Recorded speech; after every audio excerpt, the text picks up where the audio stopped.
नमस्कार दोस्तों, आप सबका स्वागत है। आज इस वीडियो लेक्चर में हम पर्सनल प्रोनाउन को समझेंगे, जानेंगे पर्सनल प्रोनाउन क्या होता है, इसका क्या यूज है। हमारे चैनल पर हमने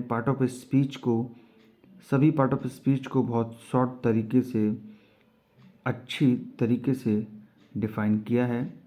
आप जाकर उस वीडियो पर विजिट कर सकते हैं, उसमें हमने प्रोनाउन को डिफ़ाइन किया है।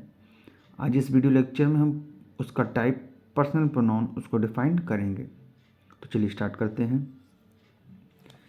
जैसा कि हम जानते हैं कि प्रोनाउन क्या होता है, वो शब्द जो नाउन की जगह यूज किए जाते हैं हम उनको प्रोनाउन बोलते हैं। प्रोनाउन का फर्स्ट टाइप है पर्सनल प्रोनाउन, उसको हम आज डिफ़ाइन करेंगे। पर्सनल प्रोनाउन कौन होते हैं? जो नाउन की जगह यूज होते हैं, जैसे I, we, you, he, she, it, they. ये सब क्या हैं? ये सब पर्सनल प्रोनाउन है। पर्सनल प्रोनाउन कौन कौन होते हैं? सब्जेक्ट और ऑब्जेक्ट पर्सनल प्रोनाउन का काम कर सकते हैं। सब्जेक्टिव केस में I, we, you, he, she, it, they. Objective case में me, us, you, him, her, it, them. Clear? Subjective case ये हो गए, ऑब्जेक्टिव केस में ये हो गए। आपके सामने दो उदाहरण हैं। आई, मी, हेल्प, ही, हिम। दे, देम, हिट, आई, मी। तो यहाँ हम देख पा रहे हैं कि सब्जेक्टिव केस भी लिखा हुआ है और ऑब्जेक्टिव केस भी लिखा हुआ है। इसी तरीके से यहाँ भी सब्जेक्टिव केस भी है, ऑब्जेक्टिव केस है। हमें कौन सा किस जगह यूज करना है, हम इन दोनों वाक्यों में देखेंगे। काम को करने वाला कौन होता है? सब्जेक्ट। सब्जेक्टिव केस यहाँ यूज होगा, तो यहाँ पे मी नहीं आई होगा। यहाँ पे मी क्यों नहीं यूज हो पा रहा है?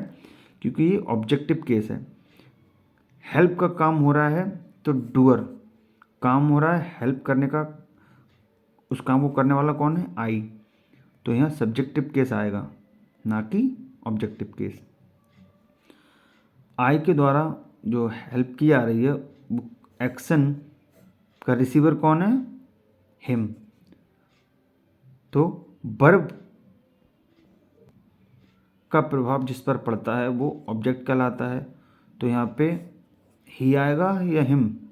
यहाँ पे आएगा ऑब्जेक्टिव केस, क्योंकि क्रिया का प्रभाव सब्जेक्ट के द्वारा जो काम किया जाता है, उस काम का प्रभाव जिस शब्द पर पड़ता है वो होता है ऑब्जेक्ट। मतलब यहाँ हमें ज़रूरत है ऑब्जेक्टिव केस की, इसलिए यहाँ पे हिम आएगा, ना कि ही। यहाँ पे सब्जेक्टिव केस आएगा और यहाँ पे ऑब्जेक्टिव केस आएगा। बिल्कुल इसी तरीके से सेकंड वाक्य में दे, देम, हिट, आई, मी दोनों दिए हुए हैं। यहाँ पे क्या यूज होगा? काम को करने वाला डूअर होता है, डूअर मतलब सब्जेक्टिव केस यहाँ पे आएगा। काम को करने वाला कर्ता मतलब सब्जेक्ट। तो सब्जेक्टिव केस कौन सा है? देखिए, दे सब्जेक्टिव केस है, तो यहाँ पे दे आएगा, क्योंकि काम हो रहा है हिट करने का। कर कौन रहा है? दे के द्वारा काम हो रहा है हिट करने का, उसका किस पर प्रभाव पड़ेगा? मी पर, क्योंकि काम हो रहा है हिट करने का दे के द्वारा, तो इससे प्रभावित कौन हो रहा है? मी। क्योंकि क्रिया का प्रभाव किस पे पड़ता है? ऑब्जेक्ट पे। तो हमें यहाँ आई चाहिए या मी? आई सब्जेक्टिव केस है, तो हमें यहाँ चाहिए मी। तो बाकी क्या हो जाएगा? दे, हिट, मी, ये हो जाएगा आई हेल्प हिम। क्लियर? चलिए आगे देखते हैं। आपके सामने एक चार्ट दिया हुआ है। इस चार्ट के ज़रिए हम बहुत सी बातों को समझेंगे और पर्सनल प्रोनाउन को और डेप्थ से जानने की कोशिश करेंगे। तो चलिए देखते हैं।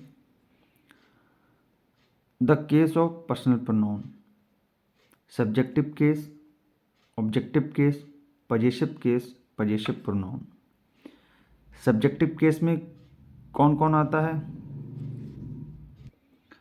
सब्जेक्टिव केस में I, we, you, he, she, it, they आते हैं। ऑब्जेक्टिव केस में me, us, you, him, her, it, them आते हैं। पजेसिव एडजेक्टिव में my, our, your, his, her, its, their आते हैं। पजेसिव प्रोनाउन में mine, ours, yours, his, hers, theirs आते हैं। मतलब आई का ऑब्जेक्ट मी, बी का अस, यू का यू, ही का हिम, शी का हर, इट का इट, दे का देम।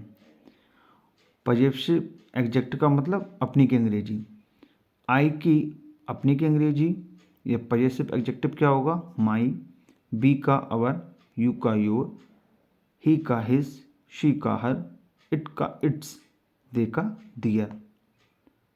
क्लियर। इसी तरीके से इनका पजेसिव प्रोनाउन।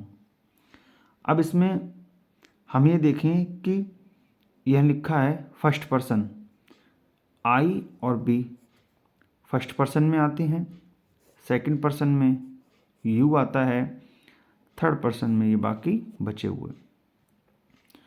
तो आई बी फर्स्ट पर्सन हुए, यू सेकंड पर्सन हुआ, he she it they third person हुए।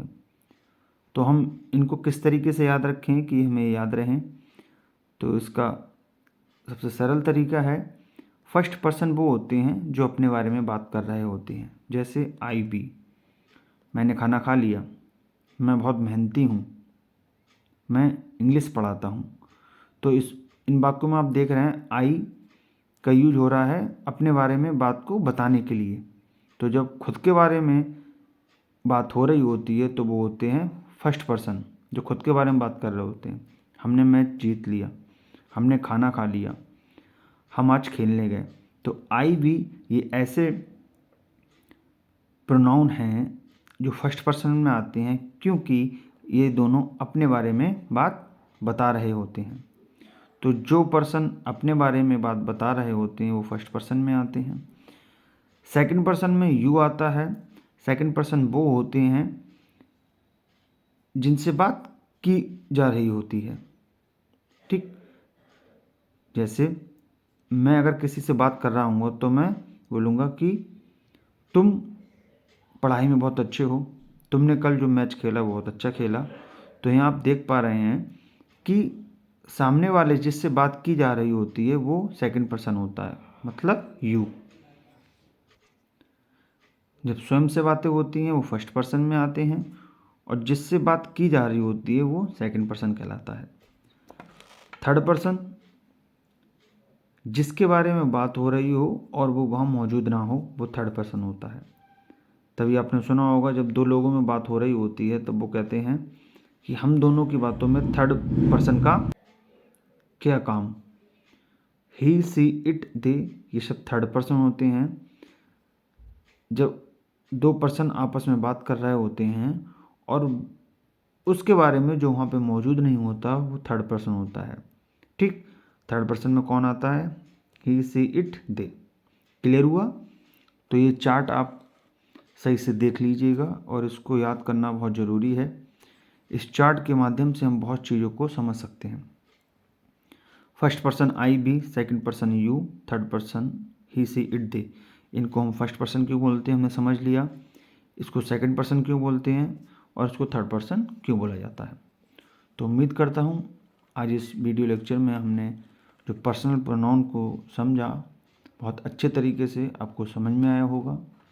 अगर समझ में आया है तो वीडियो को लाइक, शेयर और सब्सक्राइब करें। कोई सजेशन हो तो ज़रूर दें। धन्यवाद।